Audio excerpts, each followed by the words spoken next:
चतुर्थ श्रेणी एग्जाम की तैयारी करने वाले मेरे प्रिय विद्यार्थियों नमस्कार। राजस्थान जीके के महत्वपूर्ण प्रश्नों को लेकर के मैं प्रस्तुत हो चुका हूं। सीरीज हमारी 10,000 महत्वपूर्ण प्रश्नों की होने वाली है, जिसमें आपका राजस्थान जो जीके पूरा का पूरा, जिसमें आपका भूगोल, इतिहास और कला संस्कृति जो है वो कंप्लीट होगा। 100 क्वेश्चंस के बारे में बात करेंगे, क्योंकि महत्वपूर्ण सीरीज जो है वो मैं लेकर के आपके लिए ही आया हूँ।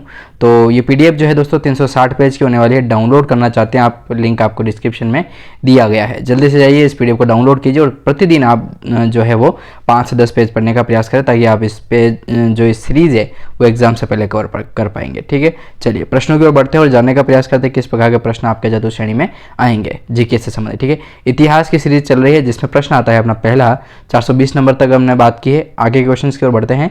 420वां प्रश्न है कि बूंदी प्रजामंडल की स्थापना कब की गई थी दोस्तों? तो 1931 में की जाती है।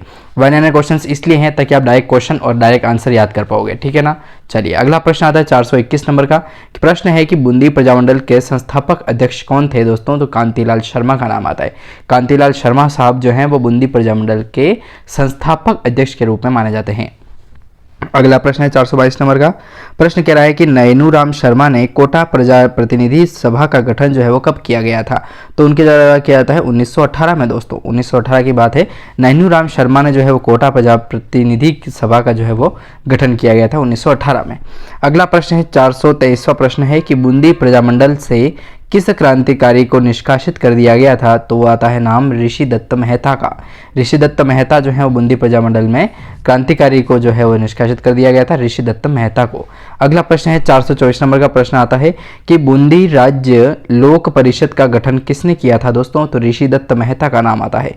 देखो दो चीज़ें हैं, एक तो बूंदी प्रजामंडल है, तो बूंदी प्रजामंडल के अंदर भी जो निष्कासित किया गया था वही थे ऋषि दत्त मेहता, और यहीं से आकर के इन्होंने जो है वो बूंदी राज्य लोक परिषद का गठन जो है वो किया गया था, उन्हीं का नाम है ऋषि दत्त मेहता। ठीक है, तो याद रखिएगा दोनों से संबंधित है, और मतलब एक बार ठोकर लगने के बाद कैसे सुधर करके उसकी उन्नति की जाए वो चीज़ सीखने को मिल रही है। 425वां प्रश्न कह रहा है अपना कि बूंदी राज्य लोक परिषद का अध्यक्ष किसे बनाया गया था? तो हरिमोहन माथुर को बनाया गया था। हरिमोहन जो माथुर हैं दोस्तों, उन्हीं को जो है बूंदी राज्य लोक परिषद का अध्यक्ष बनाया गया था। अगला प्रश्न है 426 नंबर का कि हाड़ौती प्रजामंडल की स्थापना कब की गई थी दोस्तों? तो 1934 में जो है वो हाड़ौती प्रजामंडल की स्थापना की जाती है, 1934 में, 1934 में। अगला प्रश्न है 427वां प्रश्न आता है कि हाड़ौती प्रजामंडल के संस्थापक अध्यक्ष कौन बने थे? तो नैनूराम शर्मा साहब जो है वो हाड़ौती प्रजामंडल के संस्थापक अध्यक्ष के रूप में नियुक्त हुए थे। ठीक है, हाँ, संस्थापक अध्यक्ष के रूप में नियुक्त हुए थे।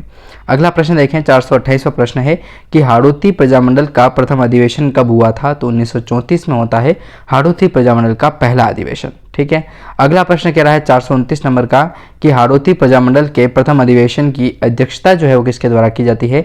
तो हाजी फैज़ मोहम्मद के द्वारा की जाती है। हाजी फैज़ मोहम्मद जो हैं उन्हीं के द्वारा जो है वो हाड़ौती प्रजामंडल में प्रथम अधिवेशन की अध्यक्षता की जाती है। अगला प्रश्न देखें 430 नंबर का प्रश्न है कि कोटा प्रजामंडल की स्थापना कब की गई? तो 1939 में की गई थी, सीधी सी बात है।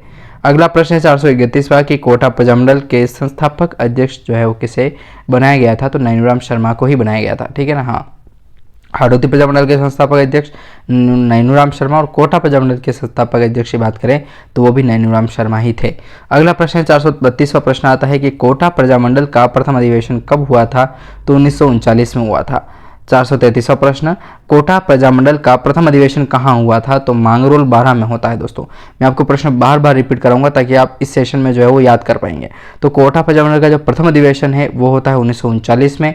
कोटा प्रजामंडल का प्रथम अधिवेशन कहाँ होता है? तो मांगरोल बारह में होता है। ठीक है, अध्यक्ष कौन थे? संस्थापक अध्यक्ष की बात करें तो नैनूराम शर्मा थे, और नैनूराम शर्मा किसके और अध्यक्ष थे? तो हाड़ौती प्रजामंडल के अध्यक्ष थे। ठीक है, अगला प्रश्न 434वां प्रश्न है कि कोटा प्रजामंडल के प्रथम अधिवेशन की अध्यक्षता किसने की थी?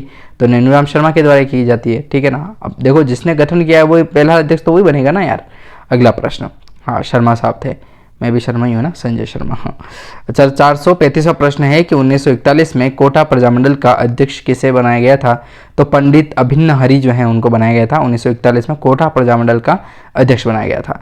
436वां प्रश्न आता है कि बीकानेर प्रजामंडल की स्थापना कब की गई थी? तो 1936 में जो है वो बीकानेर प्रजामंडल की स्थापना की जाती है। अगला प्रश्न 437वां, बीकानेर प्रजामंडल के संस्थापक अध्यक्ष किसे बनाए गए थे? तो मघाराम वैद्य जो है उनको बनाया जाता है बीकानेर प्रजामंडल के संस्थापक अध्यक्ष के रूप में। अगला प्रश्न है 438वां कि बीकानेर प्रजामंडल की स्थापना कहाँ पर की गई थी? तो कलकत्ता में की गई थी, सीधी सी बात है, कलकत्ता में की जाती है बीकानेर प्रजामंडल की स्थापना। 439वां प्रश्न है कि बीकानेर प्रज्ञा परिषद कब जो है उसका गठन किया गया था? तो 1942 में ही किया गया था बीकानेर प्रजा परिषद का गठन, ठीक है, 1942 याद रखिएगा। अगला प्रश्न है 440 और इस सेशन का जो है वो अंतिम प्रश्न है 440वां, बीकानेर प्रजा परिषद का गठन जो है वो किसने किया था दोस्तों? तो रघुवर दयाल गोयल का नाम आता है, ठीक है। चलिए इस सेशन को हम यहीं पर जो है वो समाप्त करते हैं। अगले क्वेश्चंस अगले वीडियो में जानने का प्रयास करेंगे। सीरीज आपकी यही चलने वाली है और 10,000 प्रश्न जो है वो एग्जाम से पहले मैं कवर कराऊंगा। धन्यवाद।